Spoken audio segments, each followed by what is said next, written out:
Olá, boa tarde a você, conectado conosco aqui no Notícias Agrícolas, esperando pelas informações do mercado do boi. Semana encerrando, não foi das melhores semanas, mas enfim, a expectativa é de que a tendência de alta para os preços possa continuar. Essa semana a gente teve enrosco lá na B3, o mercado patinou bastante, mercado físico, apesar de se ajustar entre as praças, evoluiu pouco em relação à semana passada. Quem traz mais detalhes para a gente dessa semana e mais do que isso, do que pode acontecer nos próximos dias, é o André Aguiar. Está aqui o André, sócio consultor da Boviplan. Seja bem-vindo, meu amigo. Obrigado por estar aqui com a gente mais uma vez, nos ajudando a entender. Essa semana um pouquinho diferente das demais que a gente vinha acompanhando, né? Pelo menos as últimas semanas aí. Mas nem por isso é para desanimar, André. A tendência ainda é de alta para os preços? Seja bem-vindo. Muito obrigado, bom dia a todos, boa tarde, né? Na verdade, eu ainda continuo apostando muito numa melhora ainda do preço para julho. Nós temos preços melhorando, escalas continuam curtas, nós não temos tanto gado físico disponível no mercado, então a procura por boiadas está bem interessante, e isso mostra, quando você tem procura por animais para abate, que essa escala está curta e a perspectiva de melhora dos preços estão ainda em possibilidade de ocorrência. O que aconteceu com a B3 essa semana, por exemplo, no mercado futuro? Deu uma derrapada feia, né, André? Isso, deu uma derrapada bastante forte. Eu tentei entender qual foi, que aconteceu nesse mercado. Eu posso te falar claramente que eu não consegui chegar a um veredito final aí para isso que aconteceu, para essa correção negativa, né, para os preços futuros de outubro, novembro, principalmente novembro. Mas eu acho que todo mundo. A minha perspectiva é que estão apostando na segunda volta do confinamento, um aumento de animais confinados para serem abatidos nessa época. Eu ainda fico com o pé meio atrás, porque eu não acho que o mercado vai estar tão ofertado nessa determinada época, que vai ser outubro, novembro, onde termina o segundo giro do confinamento.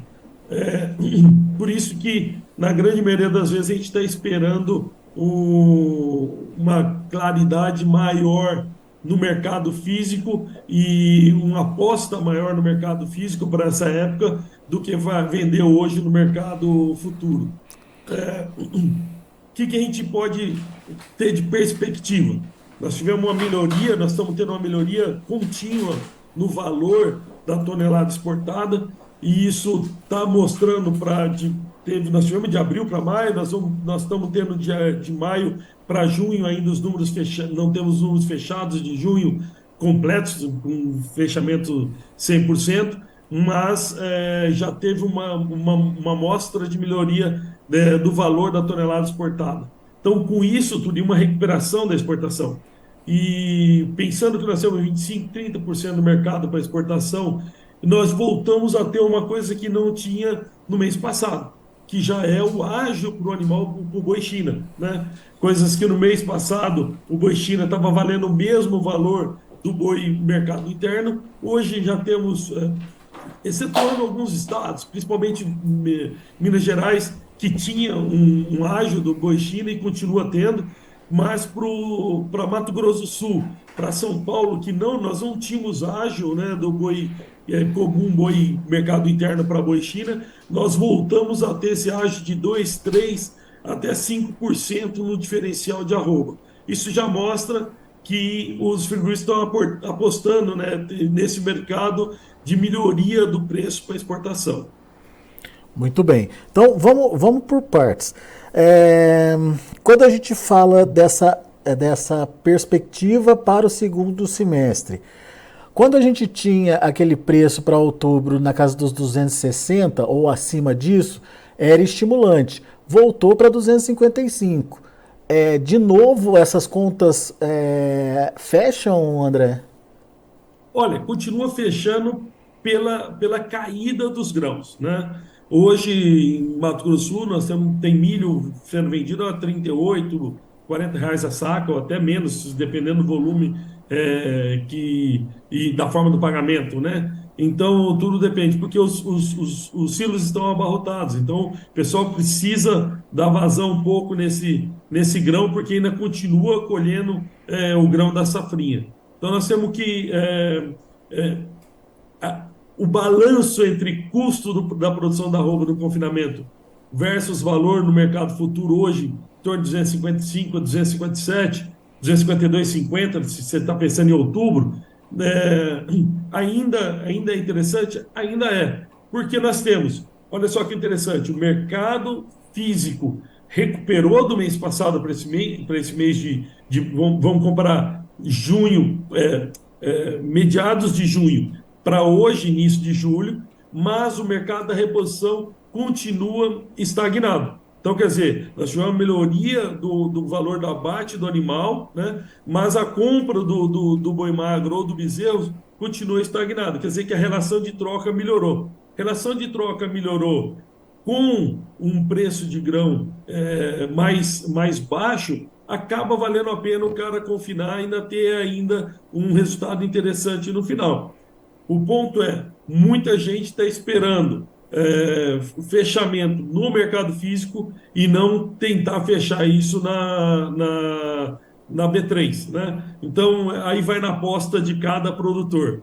Eu ainda tenho uma perspectiva de uma boa melhora da arroba para o final do ano. Nós não temos tanto gado assim disponível para ser abatido nesse final de ano.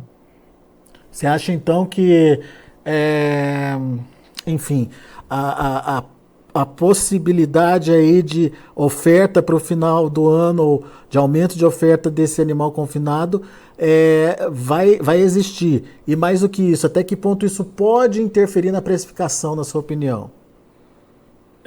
Eu acho. É É difícil. difícil ter uma bolinha Pois de é. cristal lá para o futuro, né? Mas a gente tem uma perspectiva ainda melhor que 260. A gente pensa no preço melhor que 260 para o segundo, para o Uhum. meio para o final do segundo semestre. Então, a gente acha que esse mercado futuro não está condizente com o que vai acontecer no mercado físico. Você também está otimista com relação às demandas? Falo de demanda interna e demanda de exportação? Eu acho, e já está demonstrando, né? O mercado está demonstrando que a exportação está aumentando, e com essas exportações aumentando, acaba enxugando um pouco o mercado interno se a gente não tiver melhora na disponibilidade de boiadas para abate. Então, tudo isso acaba uma coisa puxando a outra, porque é uma commodity. Então, o preço do gado está completamente atrelado ao preço mundial. Então, conforme isso vai subindo e vai alterando o preço, é lógico, comparando com o ano passado, de janeiro a maio, com esse ano, de janeiro a maio, com números que a gente levantou, nós tivemos uma queda no valor da tonelada exportada em 17%. Mas do mês de maio para o mês de junho, nós tivemos já uma melhora de 7,7%. Então, isso daí, perdão, de abril para maio, já tivemos uma melhora de 7,7% no valor da tonelada de carne exportada. E a mesma coisa está acontecendo para junho. Então, com isso, já tem uma perspectiva de mercado interessante para exportação nos próximos meses.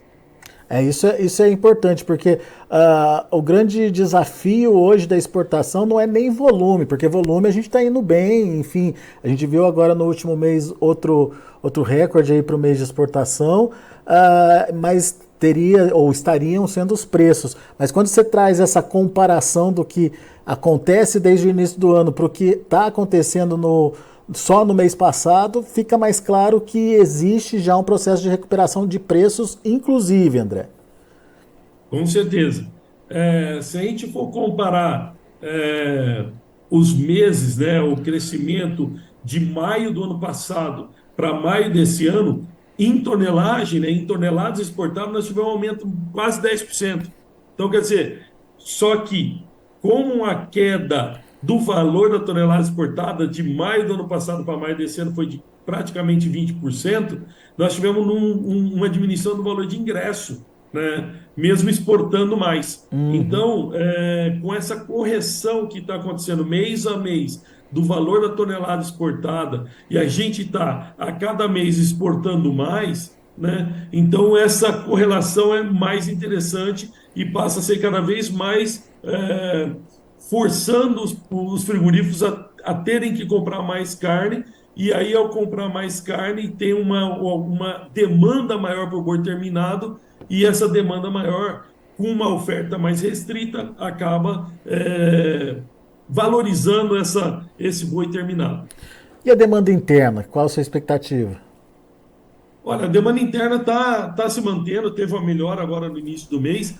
Comparado com o mês passado, ela está corrigindo o valor, vamos dizer assim, o valor do varejo está corrigindo com o valor que está sendo ofertado na arroba. A arroba subiu de 2 a 5%, o valor ofertado no varejo subiu de 2 a 5% também. Então, isso daí acaba neutralizando como os frigoríficos já estavam com uma margem muito interessante no processo deles, né? Mesmo com essa correção do valor da arroba nesses últimos 15, 20 dias, essas pequenas correções também no varejo e essas boas correções no mercado de exportação continuam mantendo uma margem muito interessante dos frigoríficos. Então, a possibilidade de melhorar o preço da arroba, mesmo sem melhorar, sem subir o preço para o varejo, é uma possibilidade, porque ainda tem uma margem, uma gordura para o frigorífico consumir nesse embate entre preço pago pelo boi com o preço vendido da carcaça por varejo nacional. O problema é os frigoríficos estarem dispostos a fazer isso, né? O que a gente viu essa semana foi justamente eles tentando puxar o freio de mão aí para evitar inflacionar o preço, né? Eu pensava que essa primeira semana de julho seria uma semana que os valores da arroba no mercado futuro de 260, que estava na semana passada, ia extrapolar para os 270, né? Então, foi completamente ao contrário esse desenvolvimento. Mas vamos ver como é que vai correr isso na próxima semana, né? Até porque a demanda está acontecendo, os estoques estão esvaziando e vai ter uma hora que vai ter que avançar com as compras, né? Escalas curtas. Pois é, Escalas curtas mostram isso, né? exatamente. Então é uma bela queda de braços aí. Vamos ver como é que vai ser essa queda de braços, quem vai ganhar no final das contas. Meu caro André, por enquanto, muito obrigado, viu, pela sua participação, por estar aqui com a gente, nos ajudando a entender esse mercado. Volte sempre. E eu que agradeço. Um grande abraço a todos. Valeu, um abraço para você. Tá aí André Aguiar, Boviplan aqui com a gente, trazendo as informações do mercado do boi. Recuperação do mercado internacional, demanda interna, melhora dos preços, inclusive dos preços por tonelada de carne. Um bom indicativo, tá certo que não é uma mudança de patamar de preço, mas é uma recuperação que, se ela continuar aos poucos, a gente consegue melhorar essa relação de preço baixo aí para a carne brasileira. No mercado interno, também um otimismo a mais aí em relação às compras, a possibilidade de demanda e em questão de oferta, a gente tem aí uma limitação de oferta nesse momento, mas que pode ser estimulada aí para o segundo semestre. Vamos esperar para ver o que vai acontecer.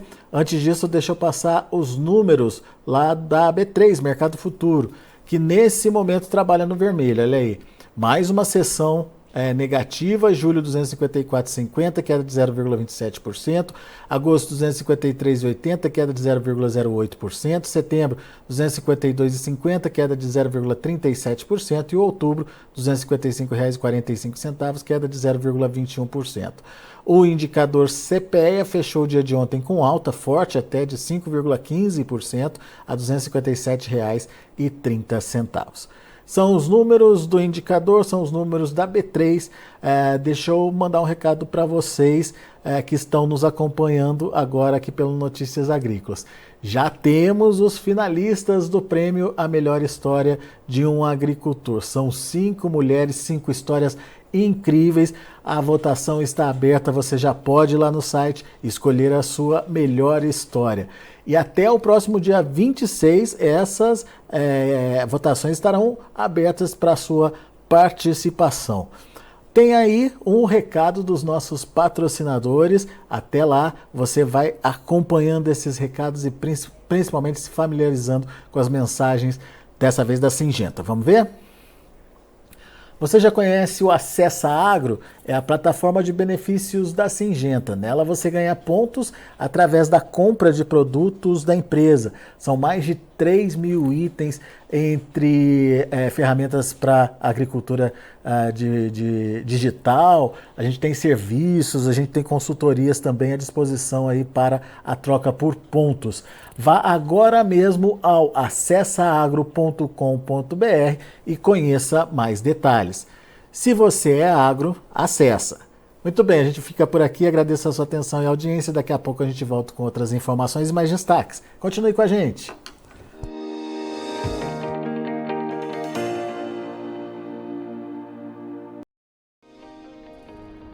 Se inscreva em nossas mídias sociais, no Facebook Notícias Agrícolas, no Instagram @Notícias Agrícolas e no nosso Twitter @Notiagre. E para não perder nenhum vídeo, não se esqueça de nos acompanhar no YouTube e na Twitch, Notícias Agrícolas Oficial.